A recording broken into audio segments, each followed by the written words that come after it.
దేవుని యొక్క సన్నిధానంలో మనందరం కూడా మరి కూడి ఉన్నాము. దేవుడు మన విశ్వాసాన్ని బట్టి గడిచిన వారం నుంచి ఇంకా వారం వరకు ఎంతగానో మనకి ఆయన యొక్క రక్షణని ఇచ్చారు. దేవుని స్తోత్రం. హల్లెలూయా, హల్లెలూయా, హల్లెలూయా.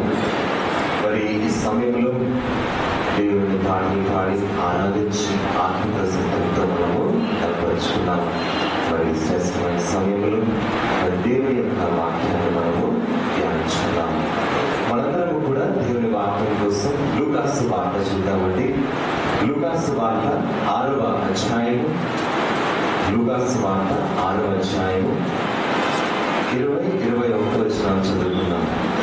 లూకాసు వార్త 6వ అధ్యాయం 20-21 చదవండి.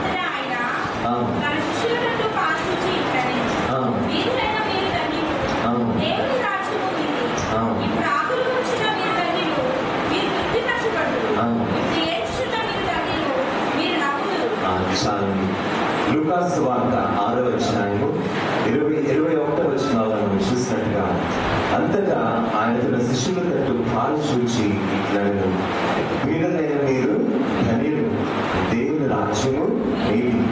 ఇప్పుడు ఆకలి వచ్చిన మీరు ధన్యులు, మీరు తృప్తిపరచబడుదురు. ఇప్పుడు ఏడ్చుచున్న మీరు ధన్యులు, మీరు నవ్వుదురు. మరి ఈ వాక్య భాగాన్ని యేసుక్రీస్తు వారు మరి అద్భుత విధానంగా ఆయన మన ఆత్మీయ జీవితంలో ప్రకటిస్తున్నారు. యేసుక్రీస్తు వారి వాక్యాన్ని ప్రకటిస్తున్నప్పుడు ఈ లోకంలో అనేక మంది ఆయన వాక్యాన్ని వింటూ ఉండేవారు. ఆయన ఎంత అద్భుతం అంటే మరి అందరికీ కూడా ఆయన వాక్యాన్ని అందించారు. మరి మామూలు వారికేమి, సామాన్యులకేమి, అధికారులకేమి, ఏ స్థితిలో ఉన్న వారికైనా దేవుని వాక్యము ఒకటే కదా. ఒకరికి ఒకలా ఉండదు, ఇంకొకరికి ఒకలా ఉండదు. అందుకని దేవుని వాక్కు సత్యమండి. దేవుని వాక్యం ఏంటంటే సత్యం. Word of God is truth. అందుకని దేవుని వాక్యము అన్ని ప్రజలకు, అన్ని దేశాల్లో, ఈ సర్వ ప్రపంచంలో ఎంతో బలంగా దేవుని వాక్యము ప్రకటించబడ్డారు. అందుకనే యేసుక్రీస్తు వారు అందరి హృదయాలని ఆయన ఎప్పుడు కూడా గమనిస్తుండేవారు. ఎవరి హృదయాల్లో ఏ లోటు ఉంది, ఏ బాధ ఉంది అనేది ఆయన ఒక వ్యక్తితో మాట్లాడుతూ ఉంటేనే గ్రహించేవారు.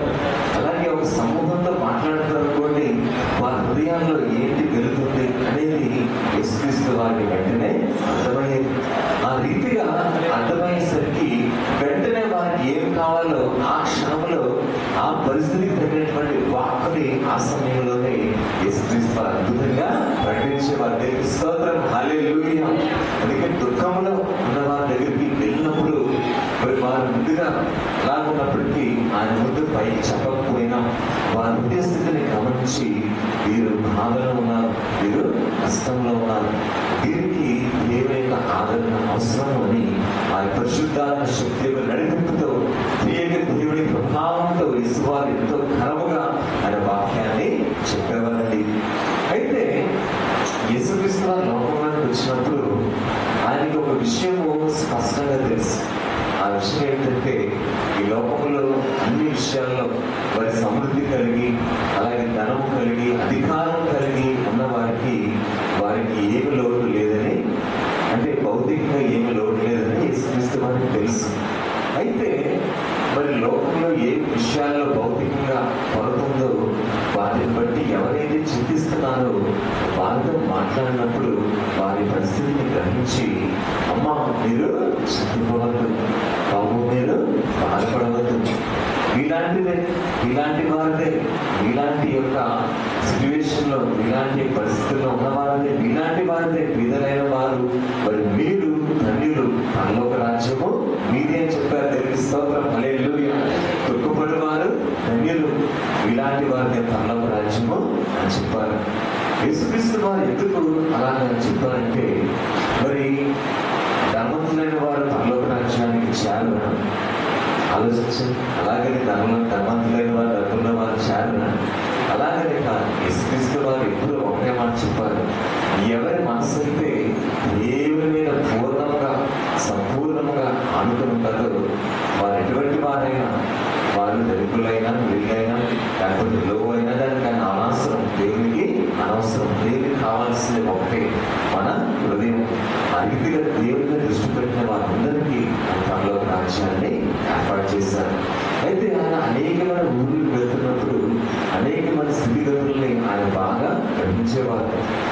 చూసినప్పుడు వారికి ఆ లోటు ఉందని, వారు బాధపడినట్టు ఆయనకు అర్థమయ్యేది. అందుకనే మరి మన యొక్క ముఖమంట మన మనసు యొక్క ఆలోచనల్ని తెలియజేస్తున్నారు. అందుకనే సామెతల్లో ఒక చక్కటి మాట ఉంటుంది, నీటిలో మన ముఖము మనకి కనపడుతుంది కదా.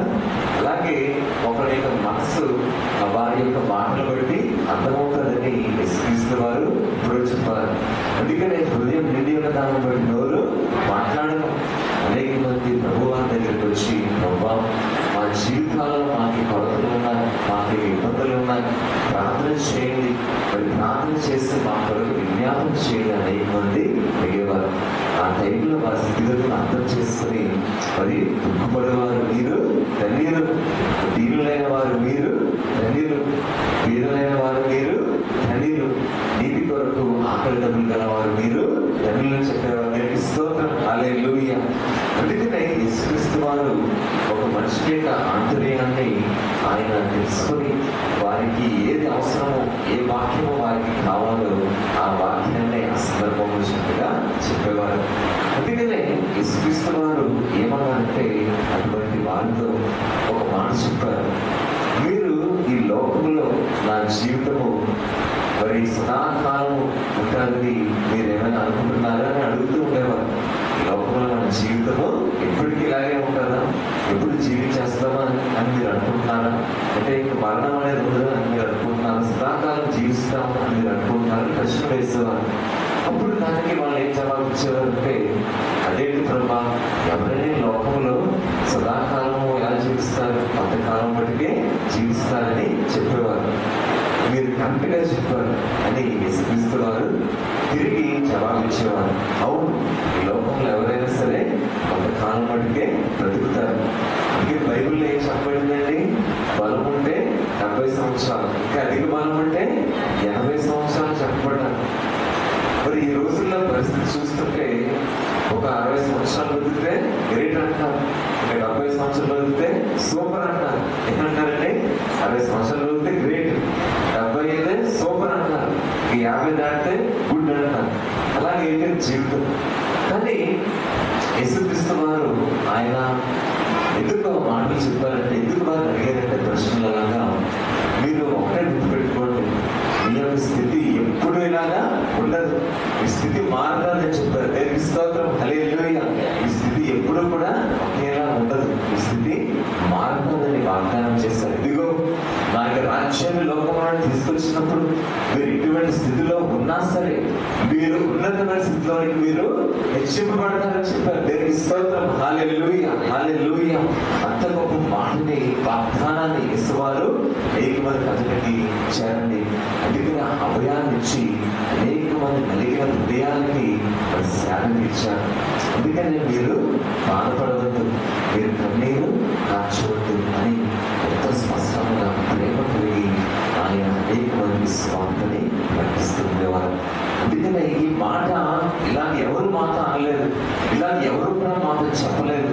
ఇంత అద్భుతమైన మాట, మా స్థితి ఎప్పుడు ఇలా ఉంటుందన్నమాట అని వారు ఎంతగానో మనసులో సంతోషపడ్డారు. దేవునికి స్తోత్రం, హల్లెలూయా.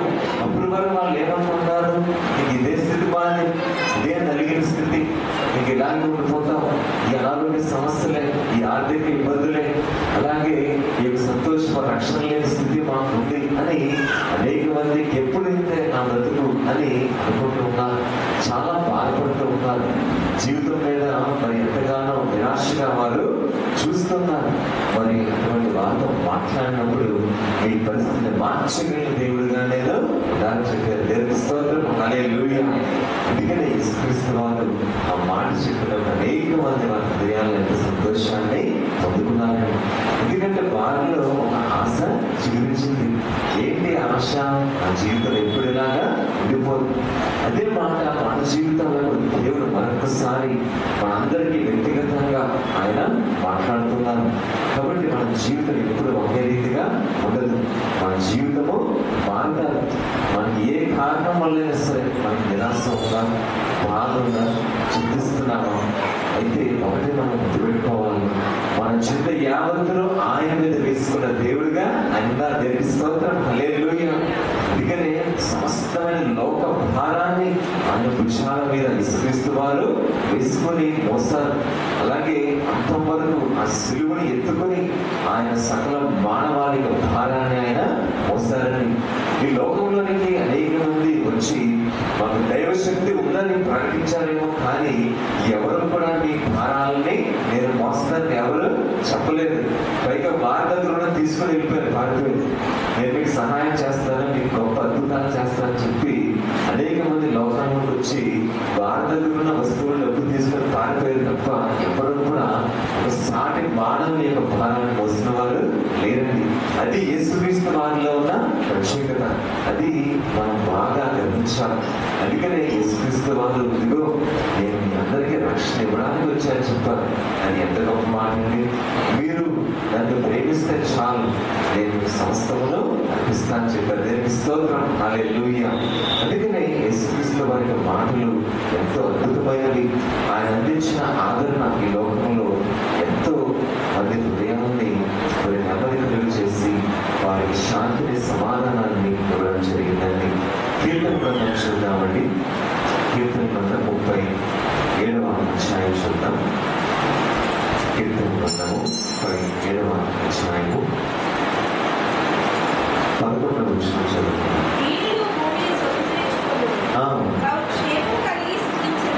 చాలండి. దీనులు భూమిని స్వతంత్రించుకోలేదు, బహుక్షేమము కలిగి సుఖించగలరు. మరి యేసుక్రీస్తు వారు దీనులైన వారిని లోకంలో ఎన్నుకున్నారు అనే విషయాన్ని మరలా మీకు జ్ఞాపకం చేయాలని నేను ఇష్టపడుతున్నాను.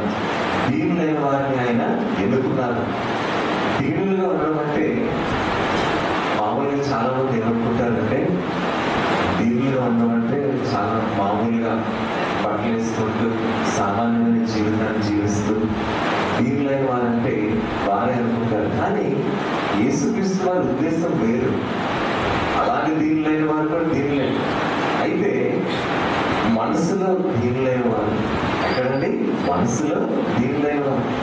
మనసులో దీనులుగా ఎవరైతే ఉంటారో వారికి అతి సమీపాన ప్రేమ ఉంటుందని దేవునికి స్తోత్రం, హల్లెలూయా.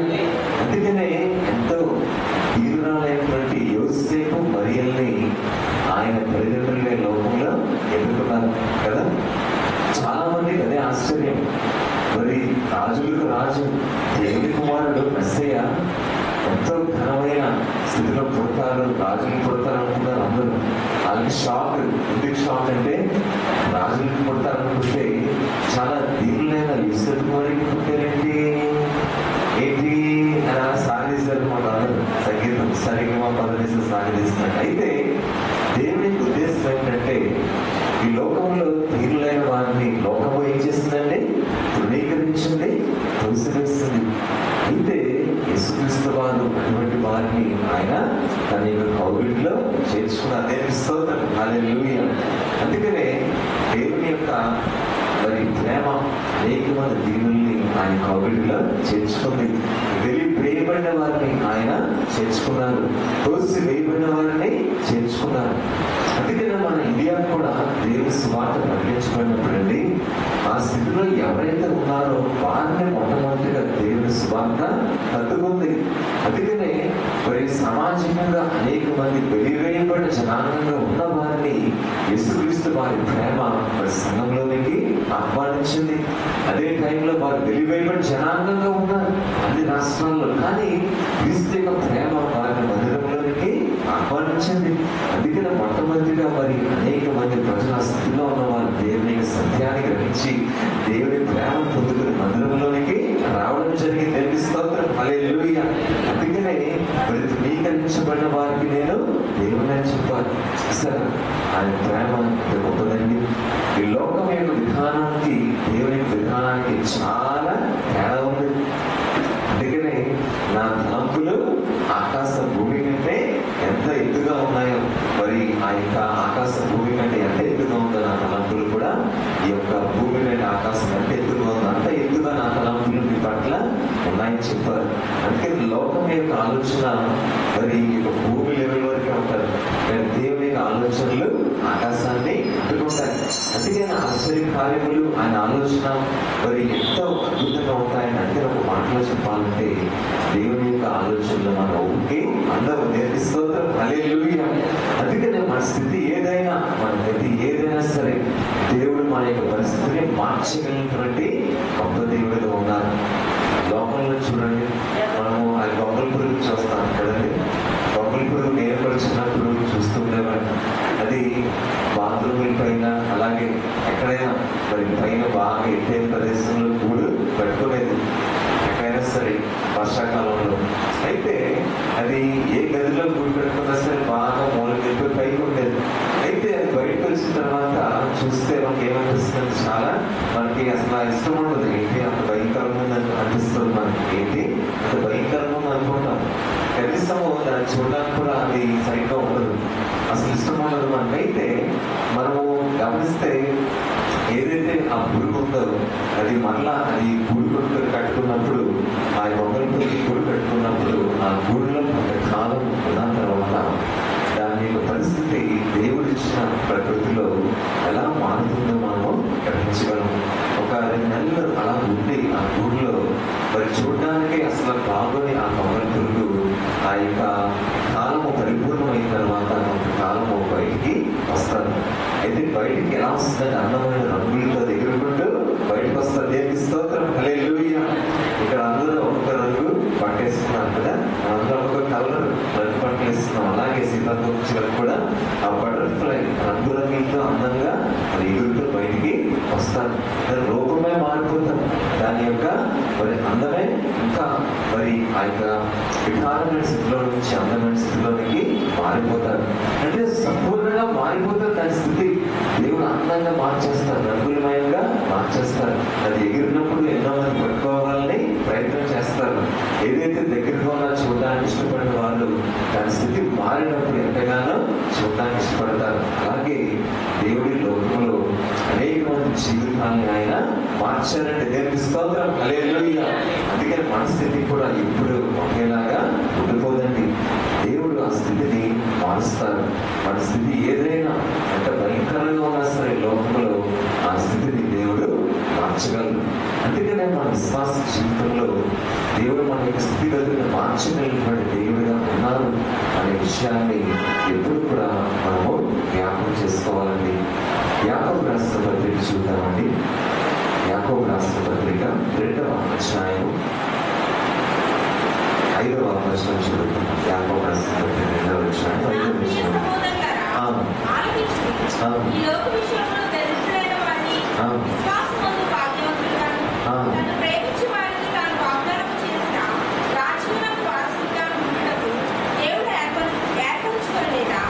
చాలండి. యాకోబు రాసిన పత్రిక 2వ అధ్యాయం 5వ వచనం చూసినట్టుగా, నా ప్రియ సహోదరులారా ఆలోచించుడి, ఈ లోక విషయములో దరిద్రులైన వారిని విశ్వాసమందు భాగ్యవంతులు కాను, తను ప్రేమించే వారికి తాను వాగ్దానం చేసిన రాజ్యమునకు వారసులుగా ఉన్నట్టుకు దేవుడు ఏర్పరచుకోవడలేదా అని ఇక్కడ ఒక ప్రశ్న దేవుడు వేస్తున్నాడు. మరి ఎవరైనా దేవుని వాక్యంలో ప్రశ్న వేసినప్పుడు మనం ఏం చేస్తాం? ఆగుతాం కదా, ఆగుతాం, ఆలోచిస్తాం.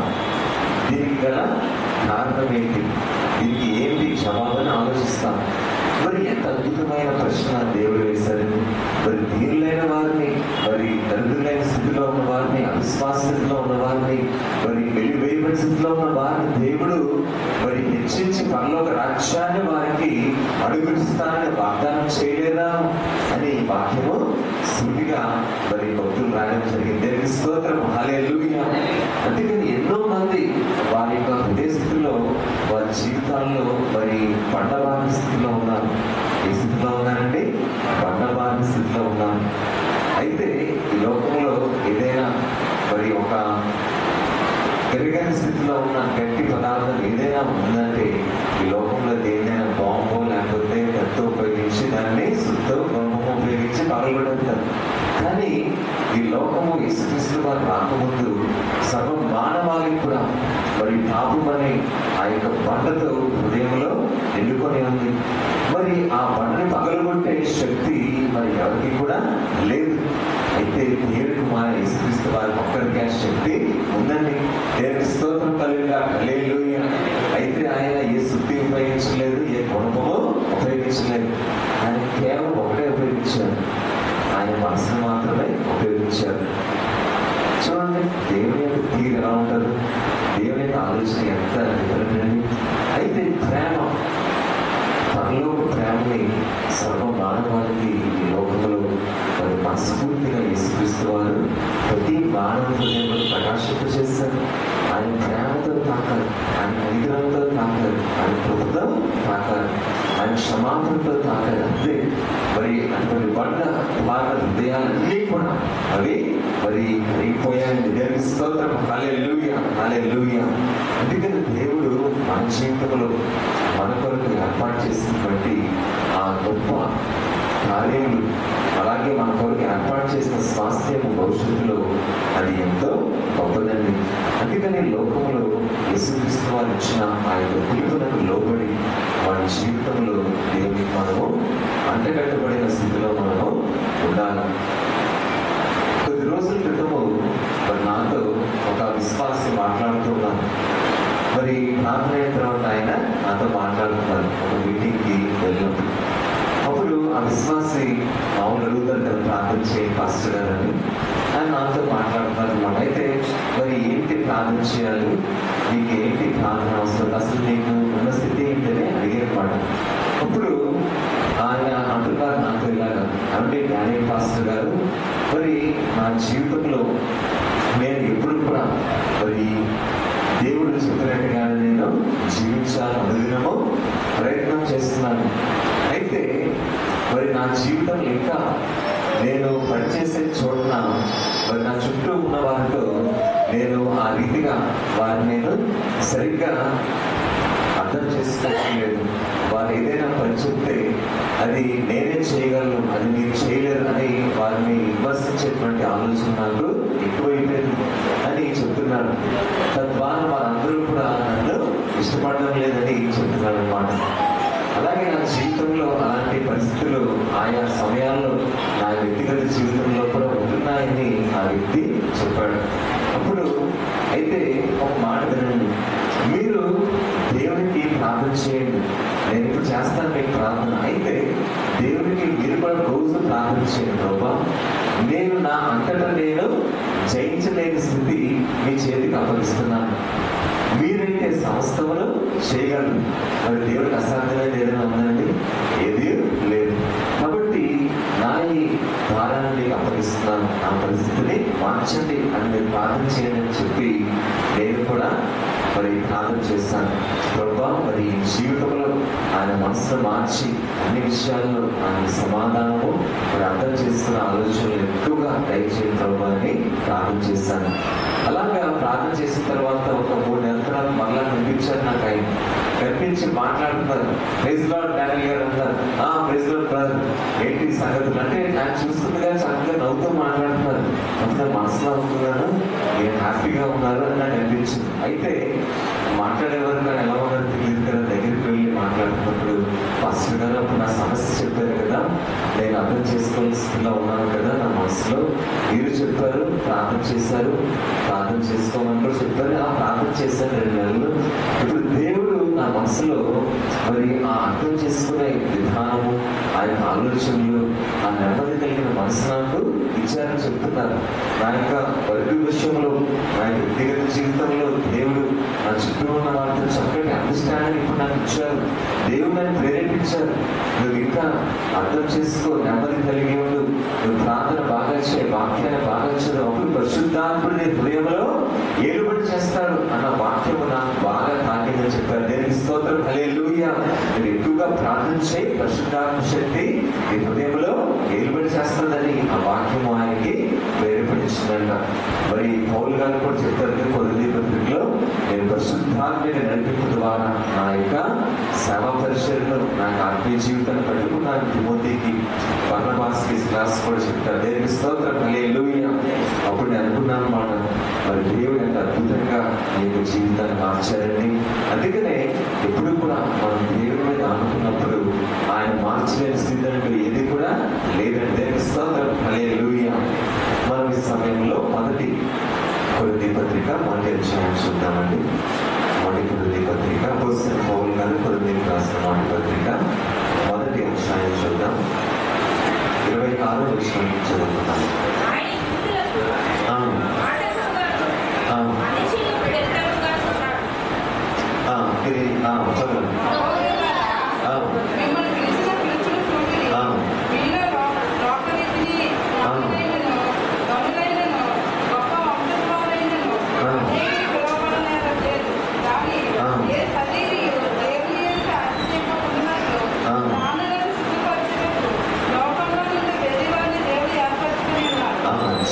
అపోస్తలుడైన పౌలు గారు కొరింథీయులకు రాసిన మొదటి పత్రిక మొదటి అధ్యాయము 26వ వచనం చూసినట్టుగా, సహోదరులారా, మిమ్మల్ని పిలిచిన పిలుపును చూడుడి.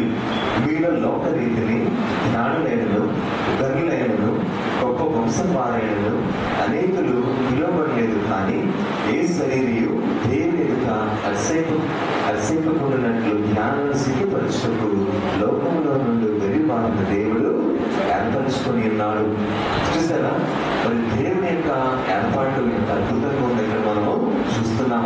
అందుకని దేవుడు ఈ లోకంలో జ్ఞానులను, ధనులైన వారిని ఆయన ఎన్నుకోలేదు, దీనులైన వారిని ఆయన ఎన్నుకున్నారు. అందుకని చూడండి, మరి శిష్యులు కూడా వారు దేవుని మాట విన్నారు. శిష్యులు ఏం చేశారండి? దేవుని మాట విన్నారు. వాళ్ళు వలలు పట్టుకున్నారు. ఏం చేస్తున్నారు? వలలు పట్టుకున్నారు. వారి వృత్తి ఏంటంటే చేపలు పట్టుకునే వృత్తి. అయితే అటువంటి వృత్తిలో ఉన్న వారిని ఆయన అపోస్తలుగా మార్చేస్తున్నారు. దేవుని స్తోత్రం, హల్లెలూయా, హల్లెలూయా. ఇది ఎంత అద్భుతమండి! చేపలు పట్టే వారిని మనుషులు పట్టే చేపలుగా మార్చేశారు. Jesus Christ changed the people who were fishing into the people who will fish the souls. కాబట్టి ఆ రీతిగా ఎంత గొప్ప మార్పు వారి జీవితంలో దేవుడు అనుగ్రహించారో మనకి అర్థమవుతుంది. అంటే యేసుక్రీస్తు వారు ఎందుకు వారిని ఎన్నుకున్నారో తెలుసా? ఇది కూడా మీరు ఆలోచించారు. యేసుక్రీస్తు వారు పిలుపునిస్తారు, కానీ ఆయన ఎన్నుకున్నప్పుడు చాలా జాగ్రత్తగా ఆలోచిస్తారు. ఆయన ఎప్పుడు చాలా జాగ్రత్తగా, చాలా ప్రత్యేకంగా ఉంటారు. వారి హృదయంలో నుంచి ఏంటి స్పందన వస్తుందని యేసుక్రీస్తు వారు అక్కడ ఆగారు. వారితో కొంతకాలం సహవాసం చేశారు, వారితో మాట్లాడారు, వారికి దేవుని వాక్యాలు చెప్పారు. ఆ తర్వాత ఒకానొక రోజున కొంతకాలం ఇవన్నీ చెప్పిన తర్వాత మీరు నన్ను వెంబడించండి అన్నారు. ఏమన్నారండి? మీరు నన్ను వెంబడించండి, కమ్ ఫాలో మీ అన్నారు. మరి ఆయన సహవాసంలో చెప్పిన వాక్యము వారి హృదయాలలో, వారి జీవితాల్లో, వారి హృదయాల్లో కొంతకాలం ఎక్కింది. కొంతకాలం ఎక్కిన తర్వాత ఈ ప్రశ్న వేశారు. అయితే వెంటనే ఒక రోజున సడన్గా అడిగారు, మీరు నన్ను వెంబడించండి అన్నారు. అంటే నిజంగా ఆ యొక్క మాటని పలికినప్పుడు వారి హృదయంలో నిజంగా నా పట్ల ఆ ఆశ ఉంటే వెంటనే వారు ఏమనాలి? ప్రభా, మిమ్మల్ని మేము వెంబడిస్తామనాలి. మరి యేసుక్రీస్తు వారు చూస్తున్నారు అసలు మరి ఏం మాట్లాడతారు. అయితే ఆయన అలా చెప్పినప్పుడు వారు వెంటనే అవును ప్రభా, మేము మిమ్మల్ని వెంబడిస్తామని చెప్పి ఆ వలలు అక్కడ వదిలేస్తారు. దేవుని స్తోత్రం, హల్లెలూయా, హల్లెలూయా. అంటే వారిలో ఆ ఆశ ఉంది. దేవుని మేము వెంబడించాలి, దేవుని కొరకు జీవించాలని ఆశ ఉంది. కాబట్టి వారి హృదయంలో నమ్మకం ఉన్నాయి. కాబట్టి వెంటనే సమాధానం ఇవ్వగలిగారు. సాధారణంగా ఏదైనా విషయం చెప్పినట్టు లోకంలో ఏం చేస్తారు? మీకు ఇలాగా చేయడం ఇష్టమైనా అని అడుగుతారు. లోకంలో ఏదైనా పని ఉందనుకోండి, ఆ పని ఇలా ఉంటుంది, అలా ఉంటుంది. సపోజ్ ఆ బయట గేట్ తయారు చేయాలనుకోండి, ఆ గేట్ మాకు ఇలా కావాలి, ఇంత పొడుగు కావాలి, ఇంత మంచి పెయింట్ వేయాలి, దానికి రంగురంగుల పువ్వులు ఉండాలి అని మనం చెప్తాం. అయితే మాకు అది మీరు త్వరగా చేయగలరా, అది మీరు ఒప్పుకుంటారా చేయడానికి, రోజు టైంకి వస్తారా అని అడుగుతారు. అయితే మరి ఎవరైతే వారికి అనుకూలంగా ఉంటుందో వెంటనే వారు నేను చేస్తాము అంటారు. కొంతమంది ఏం చేస్తారంటే మాకు టైం కావాలి అంటారు. ఏమంటారండి? టైం కావాలంటారు. మేము ఆలోచించుకొని చెప్తామంటారు. అయితే ఏదైనప్పటికీ లోకంలో ఒక్కొక్కరి యొక్క ఎంపిక, వారి స్పందన ఒక్కొక్క రకంగా ఉంటుంది. కొందరు వెంటనే చెప్పచ్చు, కొందరు టైము ఆలోచించుకొని తీసుకొని చెప్తారు. ఏదైనప్పటికీ ఆత్మీయ స్థితిలో మరి వారు మాత్రం వెంటనే ప్రభా మిమ్మల్ని వెంబడిస్తానని చెప్పారు. దేవునికి స్తోత్రం, హల్లెలూయా. అందుకని ఆ చేపలు పట్టే చాలులను వారి స్థితిగతులను దేవుడు మార్చివేసి వారిని మనుషులు పట్టే చాలులుగా చేశారు. ఆ కాలంలో ఏంటంటే అందరికీ అసలు బయట బ్లాక్ అయిపోయిందంట. ఏంటి వీరు చేపలు పట్టేవారు దేవుని యొక్క స్వార్థం ప్రకటిస్తున్నారు, అసలు ఏంటి వీరికున్న కెపాసిటీ అని అనుకున్నారంట. ఏంటి అర్హత అనుకుంటే యేసుక్రీస్తు వారు మరి వారిని అన్ని విషయాలు గమనించి చూచి వారిని ఆయన ఎన్నిక చేస్తున్నారు. వెంటనే ఒక రోజులో వారికి వాక్యం చెప్పేసి రండి నన్ను వెంబడించడాలే కొంతకాలం మాత్రం సహవాసం చేస్తారు. అసలు దేవుడు అంటే ఏంటి, అసలు వాక్యం అంటే ఏంటి, స్వార్థం అంటే ఏంటో తెలియజేశారు. ఫస్ట్ తెలియజేసిన తర్వాత వారన్నీ చక్కగా గ్రహించి విశ్వాసంలో వారు బలంగా ఉన్నప్పుడు వారి యొక్క స్థితిని బట్టి వారి ప్రతిరోజు వారిని చూస్తూ ఒకనొక రోజు సడన్గా అడిగారు. అందుకని దేవుని సంగమా మరి దేవుడు ఎవరినైనా సరే ఆయన మార్చగలరు. అందుకని అటువంటి వారు సర్వ ప్రపంచానికి వెళ్ళి ఈ యొక్క భూలోకాన్ని దేవుని కొరకు పరిమితులుగా మార్చారు. దేవునికి స్తోత్రం, హల్లెలూయా, హల్లెలూయా. అందుకనే యేసుక్రీస్తు వారి యొక్క మరి ఆలోచనలు ఆయన నడిపింపు అంత అద్భుతంగా ఈ లోకంలో ఉంటాయండి.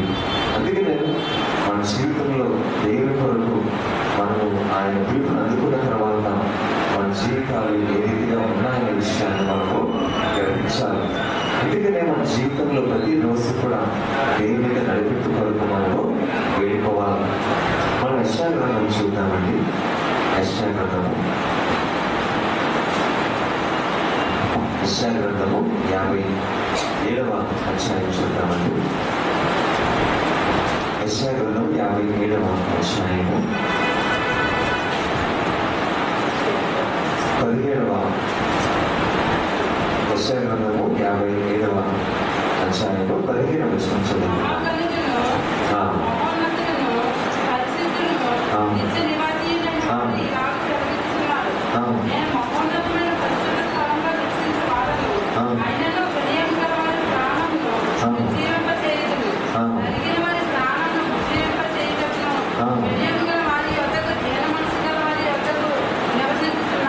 చాలండి. ప్రవక్త యెషయా 57వ అధ్యాయంలో మరి 15వ వచనంలో రాసినట్టుగా మరి మహాగణులను మహోన్నతులను పరిశుద్ధులను నిత్య నివాసి అయిన వాడు ఇలాగూ సెలవిచ్చున్నాడు.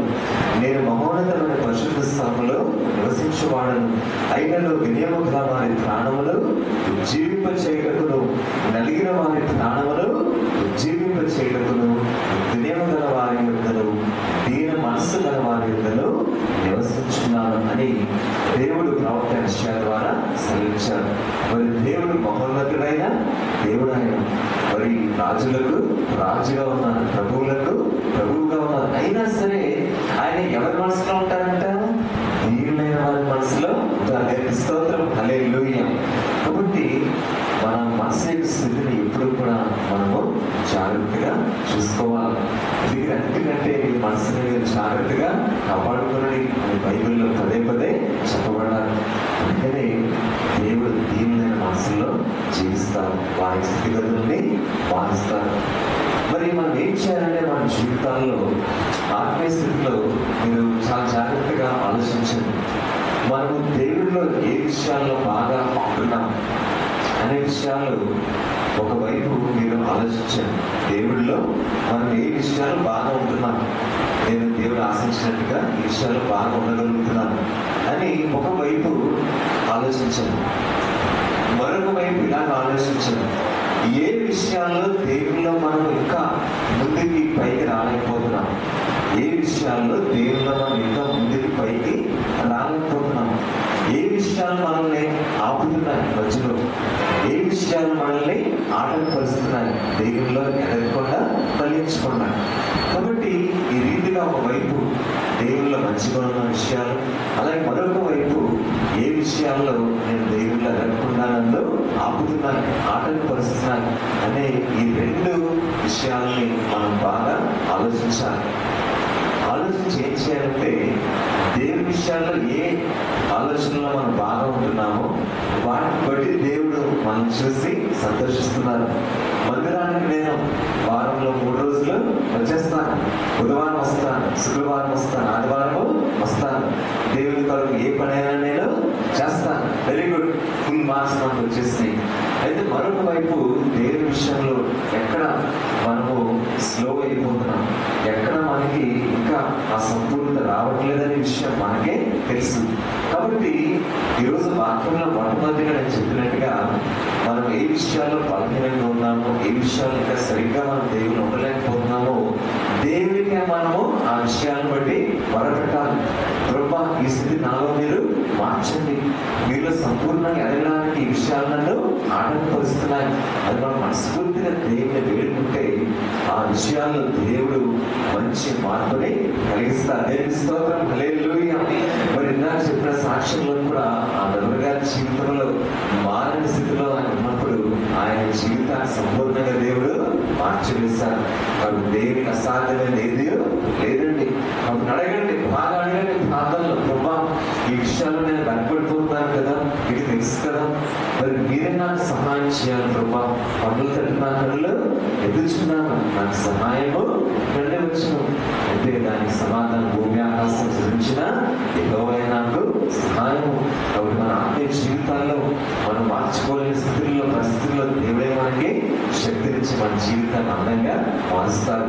ఆ యొక్క సీతాకోక్షులకి అలాగే అందంగా మారిపోయిందో ఆ రీతిగా దేవుడు మనల్ని కూడా అన్ని విషయాల్లో మార్చగలరు. మరి ముఖ్యంగా దేవుని ఆత్మీయ స్థితిలో మనం ఆ రీతికి అడిగినప్పుడు దేవుడు మన పరిస్థితిని మారుస్తారండి. అందుకని విశ్వాసం, నిరీక్షణ కలిగి మనము ముందుకు సాగాలి. అందుకని యేసుక్రీస్తు వారు మాట చెప్పారు, ఈ లోకమైతే మరి కొంతకాలం బట్టికే ఉంటారు, కానీ నా రాజ్యములకు అంతం లేదన్న. దేవుని స్తోత్రం, హల్లెలూయా. ఈ లోక రాజ్యానికి ఏముందండి? అంతమంది. కానీ దేవుని రాజ్యానికి for the kingdom of God there is no end. The kingdom of God reigns for ever and ever. కాబట్టి ఆ రీతిగా అంతములైన ఒక రాజ్యంలో మనకి దేవుడు స్థానాన్ని ఇస్తానని చెప్తున్నారు. అందుకని ఈ లోకం వైపు, ఈ లోక పరిస్థితుల వైపు మనం చూడొద్దు. దేవుడిచ్చే ఆ గొప్ప శాశ్వతమైన రాజ్యం వైపు మాత్రమే మన దృష్టిని, హృదయాన్ని కేంద్రీకరించి ఆయన మీద ఆనుకున్నట్లయితే దేవుడు మన జీవితాన్ని సదాకాలం మహిమలో సంతోషంగా మనం గడిపే గొప్ప భాగ్యాన్ని ఇస్తారని, మన జీవితాన్ని దేవుడు మనందరికీ